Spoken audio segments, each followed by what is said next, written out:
Bonjour à tous. Bienvenue dans notre deuxième présentation qui porte sur les caractéristiques d'une ligne de transmission de données numériques. Débutons notre présentation. Tout d'abord, il est important de différencier plusieurs caractéristiques d'une ligne de transmission numérique. Il faut être capable de définir un boss de données numériques selon plusieurs caractéristiques.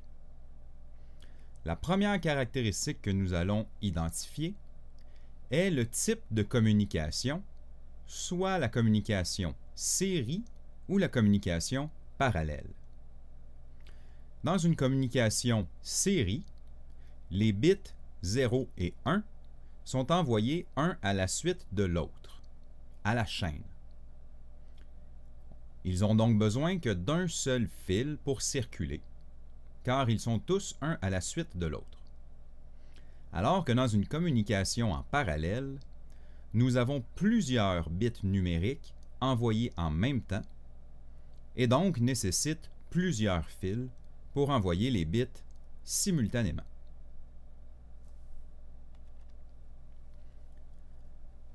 Par exemple, une communication série, comme nous avons dit, les bits seront envoyés un à la fois.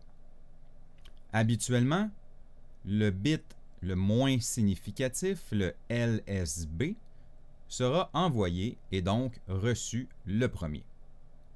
Le signal est envoyé en faisant succéder les bits un à la suite de l'autre, et nous avons donc besoin que d'un seul fil entre le transmetteur et le récepteur pour envoyer un message.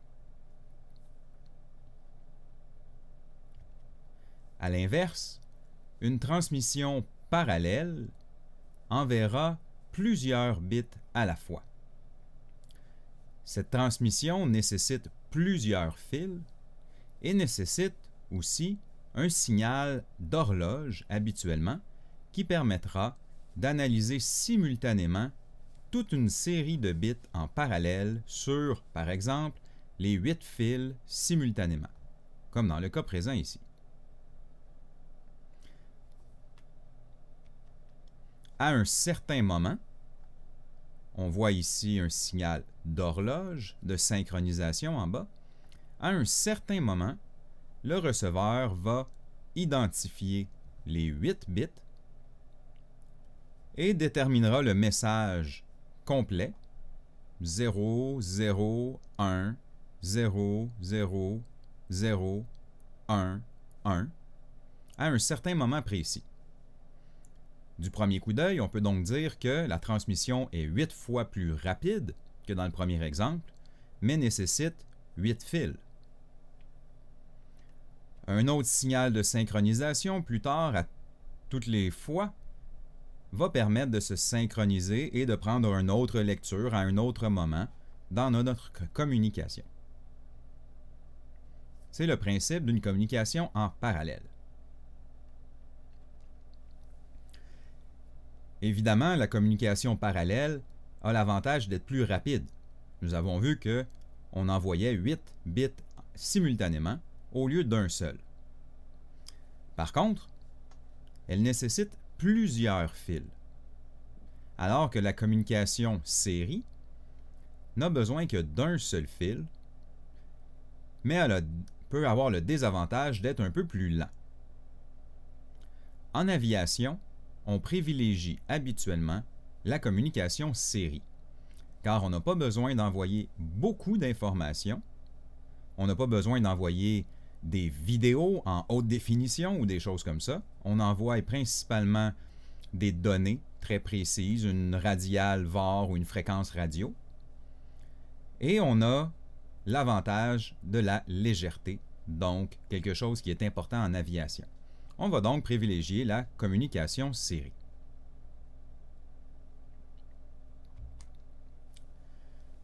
Une autre caractéristique à étudier est la communication unidirectionnelle et bidirectionnelle. Deux types de communication numérique, encore une fois, qui se distinguent l'une de l'autre.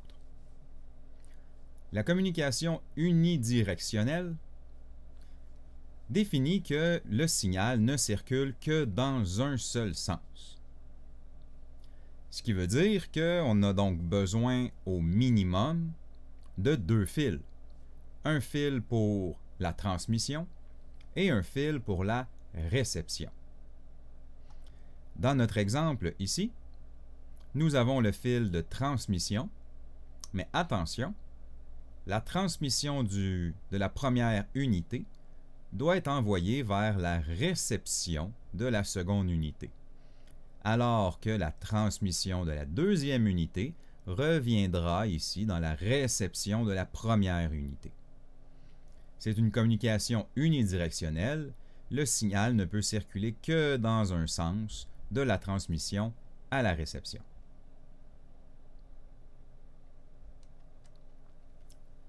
Une communication unidirectionnelle n'est toutefois pas limitée à un seul récepteur. Un émetteur, ici notre premier LRU, émetteur, peut émettre de façon unidirectionnelle vers plusieurs récepteurs. Mais le signal ne va toujours circuler que dans un sens à partir d'un émetteur vers un ou plusieurs récepteurs.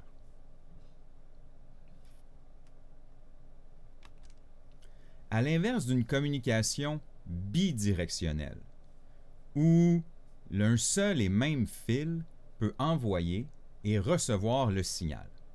Évidemment, ce sera à tour de rôle. C'est une communication qu'on peut appeler à double voie, mais qui va nécessiter une certaine gestion pour ne pas envoyer et tenter de recevoir un message en même temps. Mais dans le cas présent, vous pouvez voir que chacune des unités peut être émetteur et récepteur à tour de rôle. Une unité qui devient émetteur, toutes les autres unités seront récepteurs à ce moment-là. Et si mon unité 5 ici décide de répondre et qu'elle devient émetteur, alors toutes les autres unités deviendront récepteurs. Nous utilisons donc un seul et même fil, mais on a besoin d'une meilleure gestion pour gérer le trafic dans notre base de données.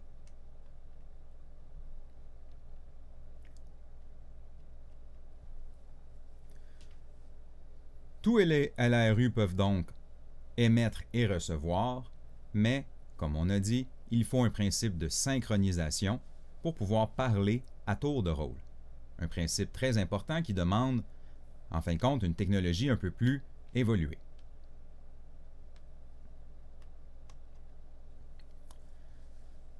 Une autre caractéristique, on peut appeler ça une caractéristique, mais on pourrait plus dire un effet parasite qu'on peut retrouver dans nos bosses de données numériques, est ce qu'on appelle la distorsion. La distorsion, si on voit ici un bit de niveau haut qui est envoyé, à cause de la distorsion, que ça peut être le filtrage, l'amplification, ou etc., il peut y avoir une forme d'onde différente qui est reçue au récepteur. C'est un effet de distorsion du signal, de distorsion de la forme d'onde. On peut aussi retrouver de l'interférence. Interférence qui peut être causée par des champs magnétiques ou d'autres fils avec de la puissance qui se retrouvent proches et qui vont donc créer des interférences sur ma forme d'onde. Le bit numérique ne sera plus donc parfaitement droit, mais à cause des interférences, peut avoir une forme plus étrange vue par le récepteur. À ceci, on peut combiner un effet de bruit comme par exemple des vibrations des moteurs ou etc., causés par l'environnement autour de nos fils. Et ce bruit peut causer donc des petites variations autour de notre forme d'onde et on ne retrouve plus nécessairement un beau signal carré parfait au récepteur. En dernier lieu, on peut aussi voir une atténuation. En effet, comme nous circulons par un fil électrique, par un câble conducteur, qu'on aimerait bien qu'il soit avec une résistance complètement nulle, mais comme rien n'est parfait, il y aura une certaine résistance dans notre câble, un petit échauffement et une petite perte de tension. Plus le câble est long, plus il y aura donc de l'atténuation, un affaiblissement du signal, et le signal reçu pourra donc être atténué. Si on combine toutes ces déformations, tous ces effets parasites ensemble, le signal émis peut très bien être non reconnaissable pour le récepteur et causer des erreurs de communication. C'est d'ailleurs la raison principale pour laquelle un bon technicien avionique doit suivre les normes de protection et d'installation des câbles conducteurs pour éviter tous ces effets parasites.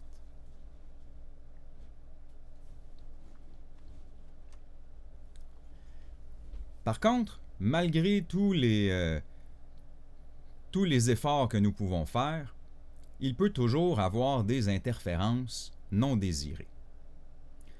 Et c'est l'objectif d'une communication différentielle. Nous allons voir qu'en ARINC, justement, nous avons une communication différentielle. Ce qui veut dire que le signal est envoyé sur deux fils à la fois. Le même signal est envoyé sur les deux fils, mais inversé sur la seconde ligne. En ARINC, nous appelons la ligne A et la ligne B, sur laquelle le signal est inversé. On utilise donc toujours en ARINC une paire de fils torsadés et blindés. Ce qu'on dit le Twisted Single Pair. Twisted Shielded Pair, désolé. Donc une paire de fils blindés et torsadés. Les deux fils circulent dans le même conducteur avec un blindage autour. Quel est l'objectif de cette communication différentielle? Comment fait-elle pour éliminer les interférences? Eh bien, en fin de compte, si on envoie le signal désiré sur la ligne A et l'opposé sur la ligne B, le signal est donc inversé d'une ligne à l'autre. Par contre, tout ce qui est bruit, interférence et tous les effets non désirés seront communs sur les deux lignes.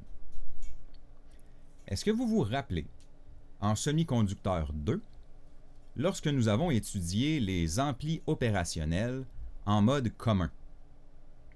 Si vous vous rappelez ces bons vieux souvenirs, on disait que l'ampli opérationnel va, en fin de compte, faire l'amplification d'une borne moins l'autre borne et que le signal qui est commun aux deux bornes sera éliminé.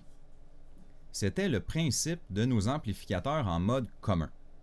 Un signal qui est identique aux deux bornes sera éliminé, alors qu'un signal qui est opposé aux deux bornes sera amplifié. C'est exactement l'application que nous avons ici. En ARINC, nous utilisons la ligne A moins la ligne B, qui est inversée, afin d'éliminer justement le bruit qui est commun sur les deux bornes, comme notre principe d'ampli-op en mode commun.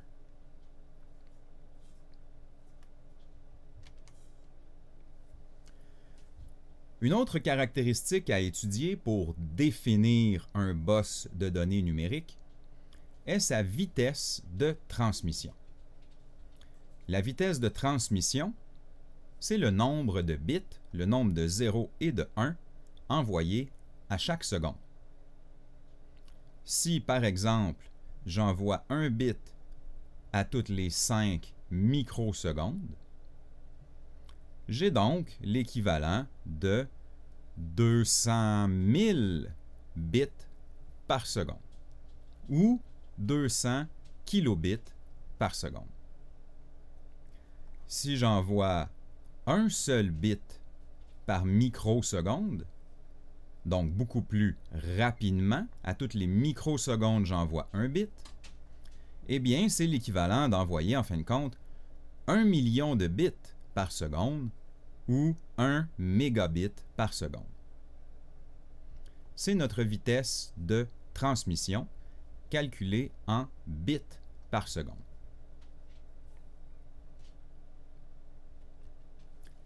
Faites bien attention, parce qu'en anglais, le mot bit et le mot byte ne signifient pas la même chose. Un byte, en anglais, c'est ce qu'on appelle en français un octet. Un mot habituellement de 8 bits. Ce qui veut dire qu'un byte, ici, c'est un ensemble de 8 bits. Si on a, comme dans notre premier exemple, une vitesse de transmission de 200 kilobits par seconde, c'est l'équivalent de 25 kilobytes par seconde. Il faut donc faire une bonne distinction entre ces deux vitesses. Vous pouvez même faire un parallèle avec une communication Internet quand vous downloadez des fichiers. Peut-être que votre fournisseur Internet vous promet 16 mégabits par seconde de vitesse, mais quand vous downloadez, vous vous rendez compte que vous avez seulement 2 mégaoctets par seconde ou 2 mégabytes par seconde. C'est normal, c'est 8 fois moins, étant donné qu'un byte comprend 8 bits.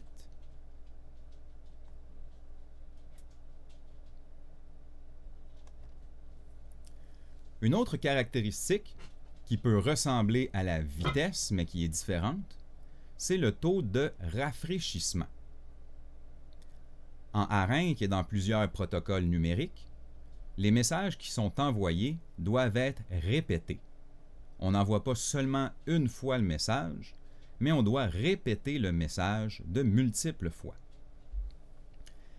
Le taux de rafraîchissement, c'est le temps entre la répétition du même message.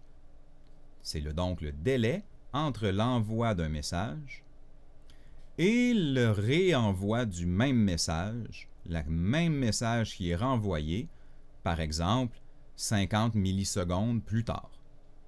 À toutes les 50 millisecondes, je réenvoie le même message. Ça peut être calculé du début au début du même message ou de la fin d'un message à la fin d'un autre message, mais attention, ce n'est pas entre la fin et le début. C'est bien entre le début et le début, par exemple, qu'on doit mesurer le taux de rafraîchissement.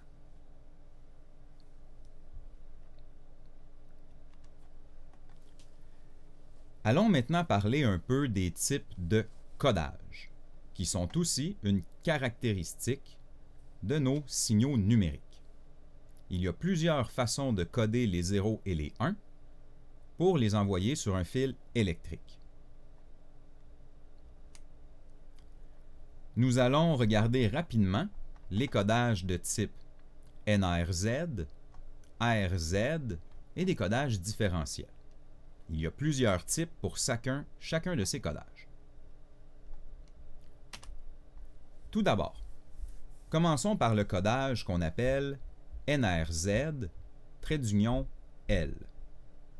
NRZ signifie Non-Return to Zero et L signifie Level pour amplitude.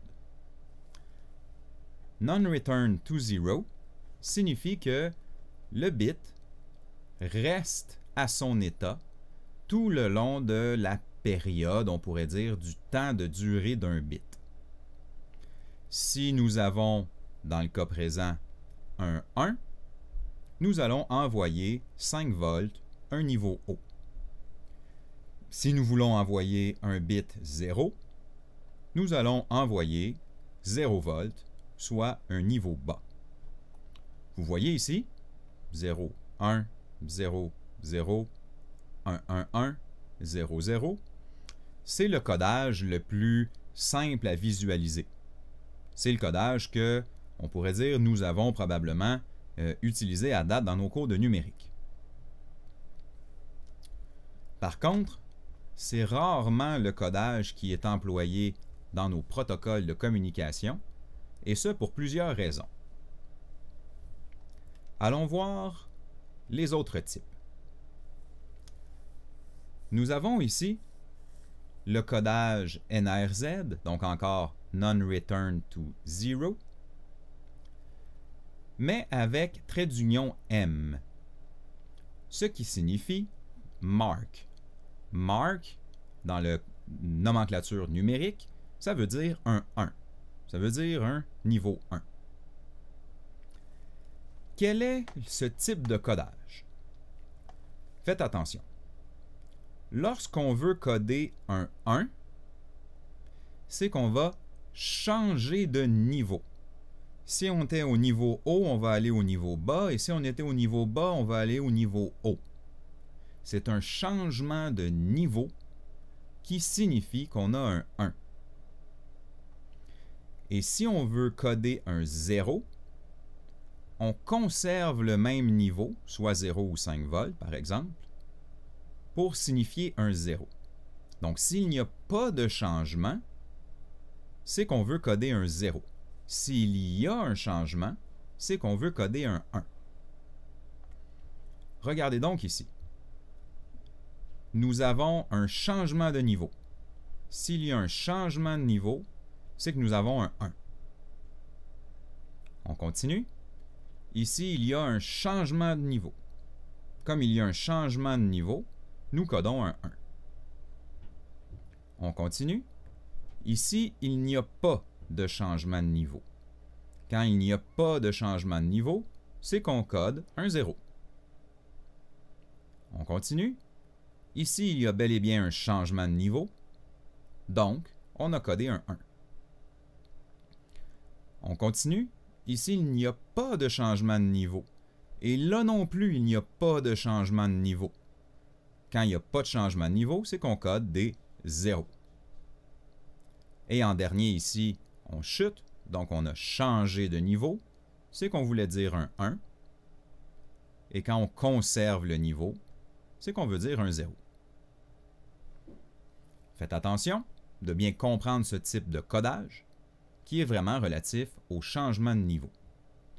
Le trait d'union M signifie un 1, un mark, ce qui veut dire quand on change de niveau, c'est un mark, c'est un 1. C'est exactement l'opposé pour le codage NRZ trait d'union S. Le trait d'union S, ou space, signifie un 0. Donc, c'est exactement l'inverse de ce qu'on vient d'analyser. Quand il y a un changement de niveau, c'est qu'on veut coder un 0. Si on change de niveau, c'est un space. Et si on conserve notre niveau, c'est un 1. Vous pouvez voir, prenez le temps de regarder et soyez sûr de bien comprendre ici. J'ai changé de niveau, j'ai un 0. Je conserve mon niveau, j'ai un 1, et ainsi de suite. Mais c'est le même principe, tout simplement inversé.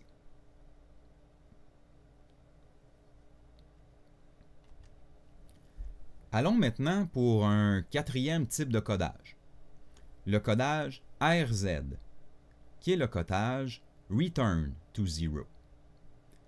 Ce qui veut dire que à chaque mi-période, ou environ, on revient à 0 volts. Ce qui veut dire, si je veux coder un 1, je vais envoyer 5 volts, mais à la mi-période, je reviens à 0. Si je veux coder un 0, je conserve le niveau 0 tout le long de la période.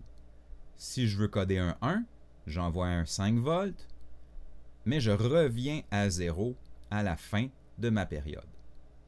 Même s'il y a un autre 1 qui suit et un autre 1 qui suit, je reviens toujours à 0 entre les bits. c'est notre codage Return to Zero.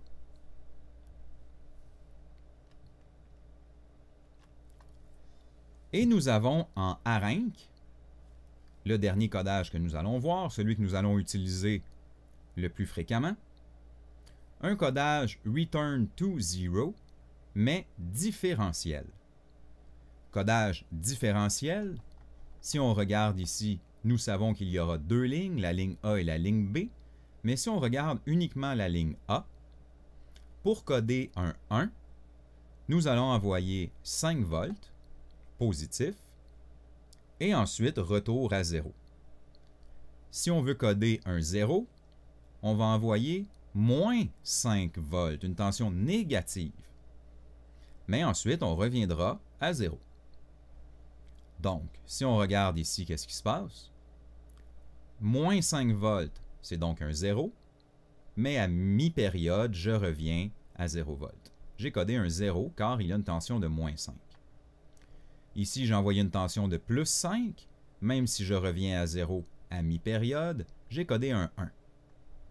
Moins 5 volts, j'ai codé un 0, 0, 0, 1, 0 et 1. C'est le codage Arenc qu'il faut être capable de décoder facilement. Vous devriez donc être en mesure de bien lire ce type de codage.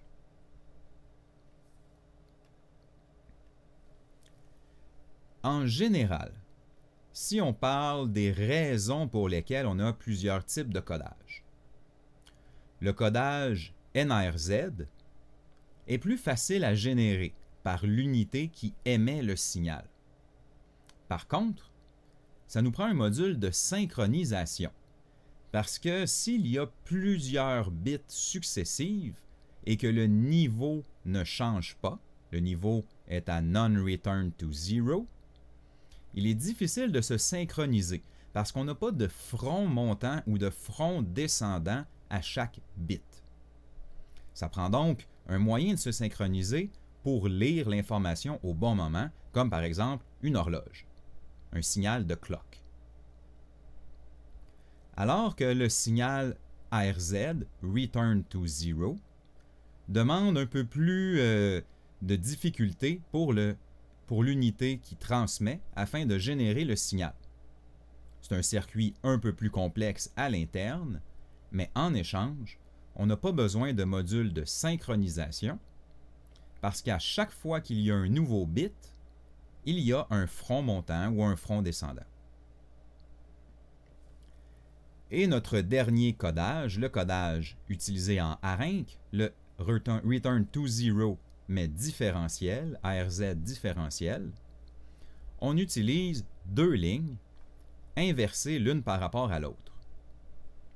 Nous avions vu que c'était dans le but d'éliminer le bruit, les interférences et autres problèmes, comme lorsqu'on étudiait nos amplis différentiels ou nos amplis op en mode commun.